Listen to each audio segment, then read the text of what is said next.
Hello everyone, आज बनाएंगे एक एब्स्ट्रैक्ट वाटर कलर पेंटिंग। इसको बनाना बहुत ही इजी है और आप अपना खुद का कॉम्पोजिशन भी बना सकते हैं। बस स्टेप्स को केयरफुली ऑब्जर्व कीजिए और फॉलो कीजिए। सबसे पहले एक बेसिक स्केच बनाएंगे पेंसिल यूज करके। तो एक हाउस बनाऊंगा मैं और उसके साथ थोड़ा सा लैंडस्केप बनाएंगे। मैं एक टिपिकल हाउस ही बना रहा हूँ, ज़्यादा कॉम्प्लिकेटेड नहीं है। एक सिंपल सा रूफ है और ट्रायंगुलर पार्ट है आगे के एरिया में जो आप देख सकते हैं। अब आप वर्टिकल लाइंस ऐड करके वॉल्स बना दीजिए और थोड़ी सी रफ लाइन ऐड करके नीचे का लैंडस्केप का पार्ट बनाइए। डोर्स और विंडोज आप अपने हिसाब से बना सकते हैं, कोई स्पेसिफिक रूल नहीं है। आप देख सकते हैं मैंने थोड़ा सा वेरिएशन क्रिएट किया है लैंडस्केप की लाइन में नीचे के पार्ट में। अब ये जो छोटी छोटी हॉरिजॉन्टल लाइंस आप देख रहे हैं, ये मैं स्टेयरकेस के लिए बना रहा हूँ ताकि हमें रेफरेंस मिले कि हम इस पर्टिकुलर पार्ट में स्टेयरकेस पेंट करेंगे। जब भी आप वाटर कलर्स के साथ काम करें, मेक श्योर कि आप अपना स्केच ज्यादा डार्क ना बनाएं, क्योंकि फिर वाटर कलर्स ड्राई होने के बाद आपकी पेंसिल लाइन विजिबल होगी और वो अच्छा नहीं लगेगा। तो अब मैं थोड़ी सी फेंस एलिमेंट ऐड कर रहा हूँ लैंडस्केप के ऊपर। हम इसे पेंट कर भी सकते हैं, नहीं भी कर सकते हैं, मतलब देखा जाएगा। अब हम wet on wet technique use करके बैकग्राउंड के जो ट्रीज है उन्हें पेंट करेंगे। वेट ऑन वेट टेक्निक का मतलब है एक थिन कोट ऑफ वाटर आपको इनिशियली अप्लाई करना है। मेक श्योर कि आप अपना पानी का कोट घर के अंदर ना जाने दें। तो थोड़ा सा केयरफुली हम क्विल ब्रश यूज करेंगे साइज को, और एक पतला सा कोट अप्लाई कर दीजिए बैकग्राउंड में रैंडमली।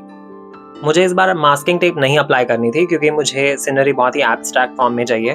बट अगर आपको मास्किंग टेप अप्लाई करनी है तो आप चारों साइड्स पर अप्लाई कर सकते हैं। अब मैंने लाइट ब्लू कलर लिया है क्विल ब्रश के अंदर और उसकी टिप यूज करके आप देख सकते हैं उसको इस तरह से वर्टिकल फॉर्म में आप धीरे धीरे अप्लाई कीजिए। ब्रश में पानी का अमाउंट बहुत ज़्यादा है और कलर कम है, दैट्स वाई हमें एक लाइट ब्लू शेड मिल रहा है। और इसे आप रैंडमली ही पेंट कीजिए इस तरह से वर्टिकल फॉर्म में, क्योंकि ये पर्टिकुलर पाइन ट्रीज बैकग्राउंड में है और काफ़ी दूर है, दैट्स वाई हम इसे ब्लर बना रहे हैं। आपको इस बात की टेंशन लेने की ज़रूरत नहीं है अगर आपकी पेंटिंग और मेरी पेंटिंग सेम ना हो। इनफैक्ट आप अपना खुद का कॉम्पोजिशन भी क्रिएट कर सकते हैं। अब हम फोरग्राउंड के पाइन ट्रीज पेंट करेंगे जो थोड़े डार्कर होंगे, दैट्स वाई इस बार हम क्विल ब्रश में पानी का अमाउंट कम रखेंगे और कलर का अमाउंट ज़्यादा रखेंगे। थोड़ा सा केयरफुल रह के क्विल ब्रश की टिप यूज़ करना, और हाउस के नियर वाले एरिया में आप क्विल ब्रश का छोटा वाला पार्ट यूज़ कीजिए ताकि आप इजीली पेंट कर सकें। तो अभी आप देख सकते हैं मैंने उसकी टिप यूज़ की और छोटे वाले एरिया में पेंट कर दिया। और इस बार कलर डार्क है तो आप वेरिएशन देख ही सकते हैं बैकग्राउंड ट्रीज और फोरग्राउंड ट्रीज के बीच में। अगर आपको लगता है कि आपके ब्रश में बहुत ज़्यादा पानी है तो सिंपली अपने ब्रश को टिश्यू पेपर के ऊपर डैप कर देना, तो extra amount of water will be removed. Again मेरा इंग्लिश और हिंदी बहुत मिक्स हो जाता है, बट कोई बात नहीं, आपको समझ में तो आ ही गया होगा। तभी आप देख सकते हैं कि हमने बैकग्राउंड और फोरग्राउंड ट्रीज दोनों ही पेंट कर लिए हैं, बट हम फोरग्राउंड के ट्रीज को बहुत अच्छा सा डेफिनेशन और थोड़ा सा डिटेल में बनाएंगे।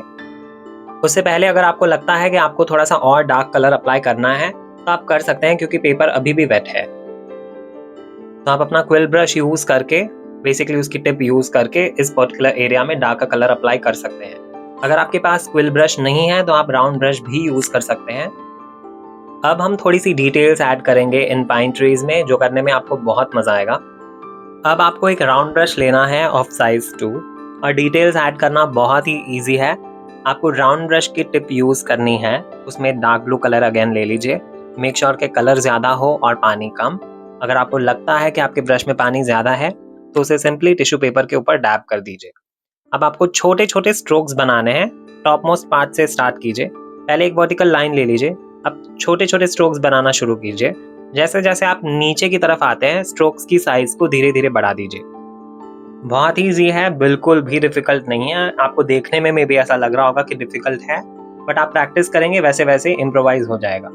अगर आपको अपनी फाइनल पेंटिंग की तरफ डायरेक्टली नहीं पेंट करना है तो आप एक रफ स्क्रैप ऑफ पेपर के ऊपर पहले प्रैक्टिस कर लीजिए इस पर्टिकुलर टेक्निक को, और फिर अपनी फाइनल पेंटिंग की तरफ आइए तो आपको ज़्यादा कॉन्फिडेंस लगेगा और आपका हैंड मूवमेंट भी इम्प्रोवाइज हो जाएगा।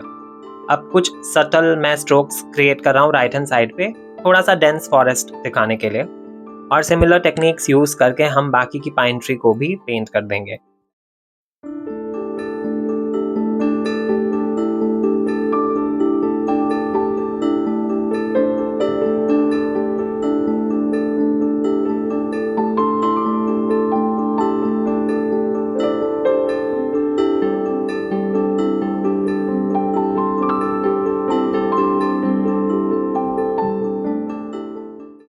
तो अब आप देख सकते हैं कि हमने पाइन ट्रीज पेंट कर लिए हैं डिटेल में। अब हम हाउस को एनहांस करेंगे। अगेन सबसे पहले मैंने अपना राउंड ब्रश ले लिया है ऑफ साइज 2, और सबसे पहले हम रूफ के नीचे वाले पार्ट को पेंट करेंगे। एक्चुअली रूफ को तो हम पेंट ही नहीं करेंगे, उसको ऐसा दिखाएंगे एज इफ उस पर बहुत सारा स्नो गिरा हुआ है। तो आपको पहले एक thin coat of blue colour apply करना है। मेक श्योर कि अगेन इसमें आप एक अच्छा कॉम्बिनेशन पानी और कलर का बनाइए। आप देख सकते हैं कि मैंने विंडो वाले पार्ट को छोड़ दिया है, तो दैट्स वाई हमने round brush off size 2 use किया है। ये आपको डिटेल में पेंट करने में हेल्प करेगा। अगर आपको round brush off size 0 use करना है वो भी चलेगा, लेकिन 2 ऑल्सो वर्क्स।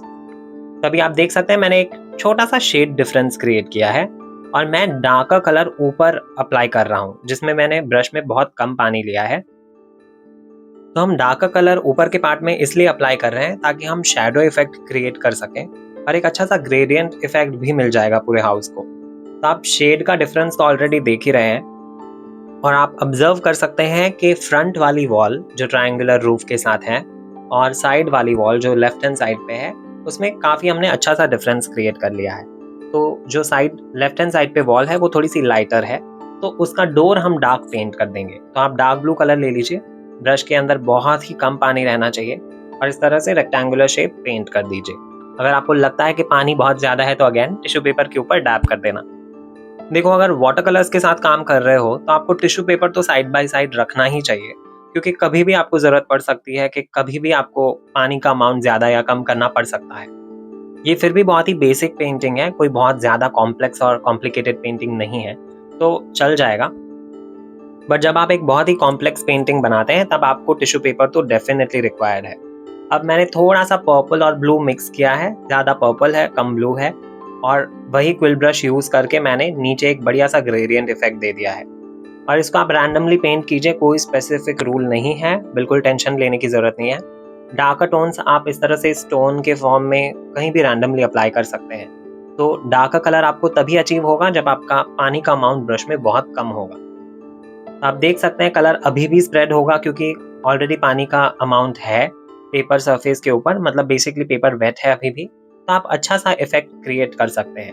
और आप देख सकते हैं कि मैं अपने क्विल ब्रश की टिप यूज करके कुछ सर्टेन एरियाज में डार्क कलर अप्लाई कर रहा हूँ। मुझे परफेक्ट और well defined water colour paintings से ज़्यादा ऐसी एब्स्ट्रैक्ट वाटर कलर पेंटिंग्स ज़्यादा पसंद है, क्योंकि जितना मैंने इस मीडियम को एक्सप्लोर किया है इसमें रैंडमनेस बहुत ज़्यादा है।